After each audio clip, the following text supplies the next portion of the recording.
Oke,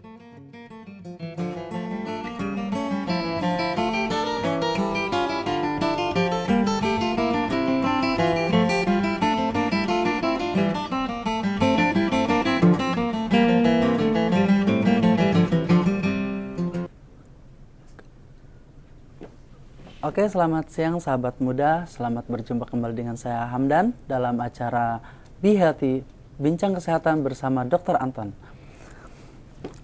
Dr. Anton lahir di Pati, Jawa Tengah 40 tahun yang lalu. Tamat Fakultas Kedokteran Universitas Indonesia pada tahun 1996. Sekarang praktek di Jakarta. Pada siang ini kita akan membahas masalah yang perlu diwaspadai oleh sahabat muda sekalian, yaitu masalah demam berdarah. Demam berdarah telah menjadi masalah dewasa ini karena lingkungan yang kotor dan kurangnya menjaga kesehatan. Akibat yang sangat tidak kita harapkan, demam berdarah bisa menyebabkan kematian. Telah hadir bersama kita di studio Dr. Anton. Selamat siang, dokter. Selamat siang adik-adik generasi remaja yang luar biasa. Oke. Bisa dijelaskan apa itu demam berdarah? Ya.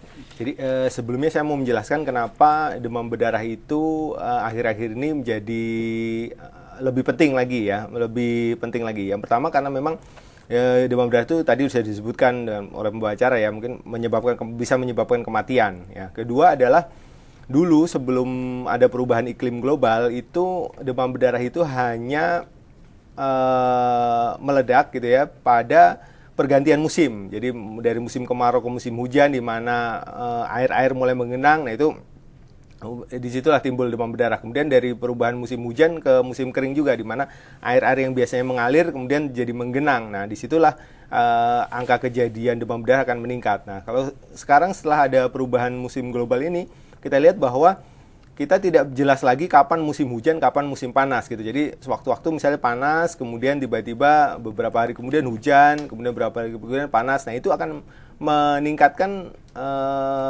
kejadian demam berdarah. Karena apa? Karena demam berdarah itu ditularkan oleh nyamuk. Nyamuk itu, khususnya nyamuk yang menularkan demam berdarah ini, yang nyamuk Aedes aegypti itu hanya berkembang biak di air-air yang tergenang dan bersih gitu. Nah, air yang tergenang dan bersih itu hanya bisa terjadi kalau sehabis hujan kemudian panas, atau sehabis panas kemudian hujan gitu. Kalau misalnya musim hujan terus-menerus, di mana air itu akan banyak mengalir karena terlalu banyak air dia mengalir, itu dia tidak bisa berkembang biak. Kalau musim kering juga gitu, di mana tidak ada air tergenang, dia kurang bisa berkembang biak. Nah, jadi karena perubahan iklim global, di mana tidak jelas lagi mau musim panas, musim hujan, maka sepanjang tahun kita akan terancam demam berdarah itu. Begitu ya. Nah, kemudian saya jelaskan tadi pertanyaan yang tadi ya. Apa itu demam berdarah itu ya? Demam berdarah itu adalah penyakit yang disebabkan oleh sebenarnya virus. Virusnya namanya virus dengue. Karena itulah maka kita mengenal namanya ada demam dengue atau DHF. DHF itu singkatan dari dengue hemorrhagic fever, atau demam berdarah karena virus dengue gitu ya. Jadi penyebabnya sebenarnya virus dengue, tapi virus dengue itu nggak bisa kita lihat ya, kan virus ya kecil, nggak bisa kita lihat.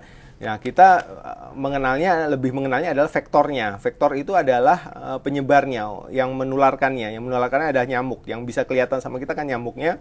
Jadi kita kadang-kadang musuhnya itu nyamuknya, padahal ini sebenarnya salah. Sebetulnya penyebabnya adalah virus itu, cuma karena virus itu ditularkan oleh nyamuk, maka kita menganggap bahwa musuh kita itu nyamuknya itu. Nah, vektor itu dia ditulari juga oleh virus, tapi dia tidak sakit. Jadi nyamuk itu tidak sakit demam berdarah gitu ya. Yang sakit adalah justru manusia yang digigit oleh nyamuk itu dan dimasukkan virus ke dalam tubuhnya. Itu. Jadi penyebab demam berdarah yang paling utama itu apa tuh? Ya sebetulnya penyebabnya itu memang virus dengue itu. Cuma virus dengue itu nggak akan tiba-tiba bisa masuk ke dalam tubuh manusia. Jadi dia perlu vektornya itu, dia perlu vektor yang menyebarkan ini. Jadi nanti mungkin bisa dilihat di slide ya, bagaimana bentuknya virus dengue itu, bagaimana nyamuk Aedes aegypti itu. Kemudian bagaimana penularannya, siklus penularan. Jadi kalau penularan itu harus ada orang sakit dulu. Orang sakit itu dia dalam darahnya mengandung virus, kemudian nyamuk menggigit yang sakit. Jadi nyamuk menggigit yang sakit dulu, kemudian virusnya berpindah dari penderita ke nyamuk itu, kemudian nyamuknya terbang gitu menggigit orang yang sehat, akibatnya orang yang sehat itu jadi menderita sakit lagi. Begitu seterusnya. Makanya kalau kita di rumah sakit kita lihat kalau penderita demam berdarah itu sebaiknya dikasih kelambu dia. Karena apa? Supaya nyamuknya tidak menggigit, jadi tidak bisa menyebar ke tempat yang lainnya. Gitu. Oke, untuk selanjutnya pertanyaan berikutnya, tapi yaitu bagaimana gejala demam berdarah itu? Oh iya, Ya, jadi sebagaimana namanya penyakit demam berdarah, maka gejala utamanya itu ada dua, yaitu demam dan kemudian perdarahan, tanda-tanda perdarahan. Nah, perdarahan ini bisa ringan, bisa berat. Yang paling ringan adalah yang kita kenal bintik-bintik merah di tubuh ya, di kulit, bintik-bintik merah di kulit. Tapi berbeda dengan bintik bekas gigitan nyamuk. Kalau bintik bekas gigitan nyamuk itu kalau kita usap dengan jari gitu dia akan menghilang, kemudian timbul lagi bisa menghilang gitu. Kalau bintik gejala demam berdarah itu tidak bisa hilang ketika diusap gitu, dia tidak bisa hilang. Itu disebabkan karena ada perdarahan di bawah kulit itu gitu. Jadi gejala ada dua, yaitu panas atau perdarahan. Perdarahan bisa ringan bisa berat. Yang ringan tadi bintik-bintik merah di kulit, sedangkan yang berat itu bisa sampai ada mimisan, kemudian muntah darah, batuk darah dan lain sebagainya. Oke dok, menarik sekali perbincangan kita siang hari ini. Tapi untuk melanjutkan ke sesi berikutnya setelah pesan-pesan berikut ini. Ya, oke.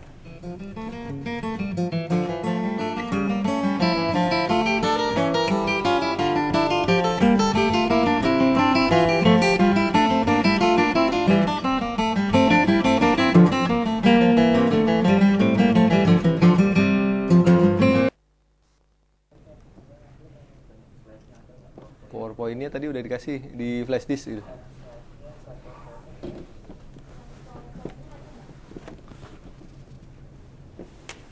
Jedanya 2 kali ya? Iya. Terus sekarang Sesi pertama, kedua, baru ketiga gitu ya. Ada ya? Nah, ya udah. kedua, setelah Ya boleh. yang barusan pertama, terus yang kedua, terus yang ketiga penutup ya. Iya. Oke. Kan gejala udah ya tadi ya. Terus apa lagi? Bagaimana mengobati? Cara Mengobati sama pencegahan gitu ya. Tapi coba obati dulu gitu ya. Oke.